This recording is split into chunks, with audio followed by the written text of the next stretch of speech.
If you're thinking about converting to Islam, it might be because of what you've been told about the Quran.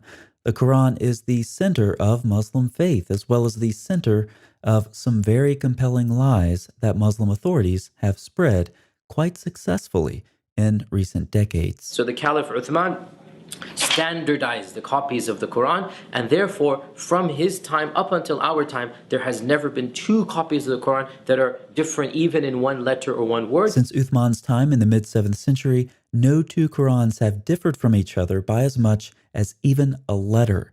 Now, first of all, that's a rather difficult claim to prove since we don't have any Qurans from Uthman's time to compare to. Muslim scholars have called this one of the greatest weaknesses of the Islamic world, and in the existing manuscripts of the Quran we do have, we see numerous textual variations, as well as erasures, tapings, and other forms of correction. So if we don't have any complete Qurans from Uthman's time, and if we observe variants and corrections in the manuscripts we do have, just like any other manuscripts preserved by hand copying, why do we hear claims like this? From his time up until our time, there has never been two copies of the Quran that are different even in one letter or one word. The idea is to convince you that the Quran has been perfectly preserved to the letter. This could only be accomplished by God. Therefore, the Quran's very own preservation is proof that it's a divine book. The only problem is that claim is a lie. Unfortunately, it's been a very popular lie in the Muslim world. Let's look at another lie. This is the origin of the different recitations of the Quran. It all goes back to the Prophet ﷺ asking Jibreel allowance from Allah to recite the Quran in different ways. That's the claim. The Quran is a recitation, and there are various equal recitations, and they all go back to Muhammad from Allah. But when we look at the Muslim sources, we see something very strange. Muhammad tells his followers to learn the Quran from several people, including Abdullah ibn Masud and Ubay ibn Ka'b. Keep in mind, what Muslims claim today is that what they recite goes right back to the time of Muhammad and the companions. However, Muslim sources actually record people like Ibn Shanabuth, who was tried, flogged, and forced to recant his readings, which are precisely some of the same ones Muhammad said to use. But there's more than just this one single case.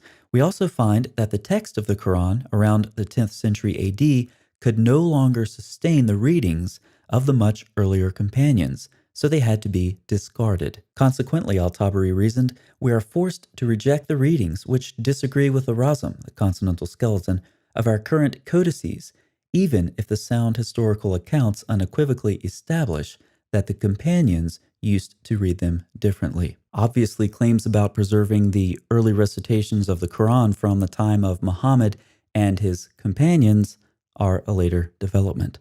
Another later development is the concept of canonical divine readings, meaning entire readings of the Quran that are all equally valid and of divine origin from Allah through Muhammad. In reality, dozens upon dozens of different readings of the Quran were circulating in the centuries after Muhammad. About 300 years after Muhammad's death, Ibn Mujahid limited these readings. Each reading was named after the reader himself. There were 7 eponymous readers. In spite of these controls, variant Quranic readings began multiplying through their students. So the number of their students had to be limited as well. But as the theologians become more influential, these canonical readings suddenly become divine. Early Muslim scholars did not look at the variant readings of the Quran as divine revelation. This position changed drastically in the later periods, especially after the 11th century, where the canonical readings started to be treated as divine revelation. That is, every single variant reading in the 7 and 10 eponymous readings was revealed by God to Muhammad. But apart from the variant readings of the Quran and its manuscripts, what about its content? Something very strange is that the Quran knows of several books, but speaks primarily of the Torah and Gospel, which it says it confirms. However, when we look at the Quran's use of these books, it appears that the author of the Quran did not know the difference between them and the later traditions that grew out of them. For example, in the well-known story of Noah's flood, the Quran mixes in a detail from much later Jewish tradition about the boiling floodwaters. Or when the Quran is describing the story of the golden calf, it mixes in an ancient legend about harnessing the power of something with the dust of its footprint. In the Quran's account of Solomon and the Queen of Sheba, it adds details that come from a water test applied to Jewish mystics who reached the heavenly palace. The Quran borrows from legends about Solomon and his demons, that he gets to die for his treasures and build his temple, as well as adapting a legend from the Talmud about Ashmedai, the king of the demons. The Quran also contains numerous repetitions of other legends, like the angels being told to bow down before Adam. This is all very strange for a book that claims to affirm the Torah and not all of the later literature that was developed from it. When it comes to the gospel, the Quran actually contradicts the New Testament, while it borrows from stories written much later. This is why we see the Quran repeating strange stories about Mary living in the temple, Jesus speaking from his cradle, or making birds out of clay. But aside from the text, variant readings, and content of the Quran, Muslims claim that the Quran's divine origin is apparent if read in Arabic. However, computer analysis has shown that the same basic compositional structure that we find in oral performances like Homer's Iliad and Odyssey are at work in the Quran as well. Only about a minimum of 20% oral formulaic density is required to prove a text originated according to these oral compositional devices. This analysis can be conducted with a variety of root sequences of differing lengths, which will of course give different densities.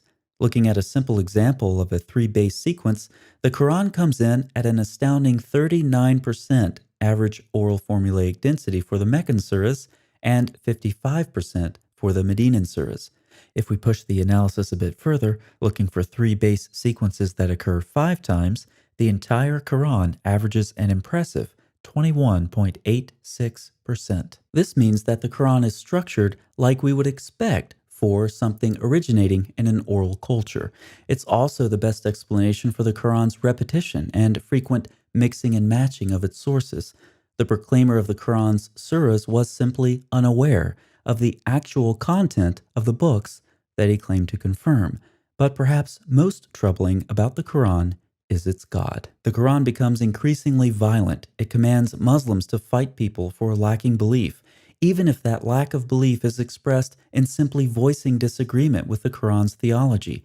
The Quran can only see the former scriptures, including the peaceful teachings of Jesus, as a divine promise to fight and be rewarded by Allah. The Quran tells Muslims that fighting is good for them, and Allah uses violence to soothe the hearts of the believers. This is Allah's destiny for believers, in whose souls He has instilled depravity. But it's only in the afterlife, a place completely constructed by Allah, that we get to see His true character. Allah is very concerned for the men of paradise. They are assured that there will be virgins waiting for them who have eyes only for them. The women will be physically appealing with large breasts. These women will be confined in their tents, waiting for the men to come visit them. In fact, in a lengthy description of paradise in Surah 55, Allah lays out His eternal plan for Muslim men in increasing detail. The women's beauty and virginity is stressed, as is their ready availability for the men. One can imagine the original male audience of this surah being delighted in hearing these words, while the women wonder why their function in paradise is to serve the fantasies of lustful men. In this video, I've talked about the text of the Quran, its variant readings, its content, its supposed divine origin, and its God. But if you're still thinking about converting, maybe that's because you've been told that there were other good reasons to believe in Islam. If that's the case, you'll definitely want to check out this video by David Wood, where he shows what happens when you take a closer look at other so-called evidence for Islam.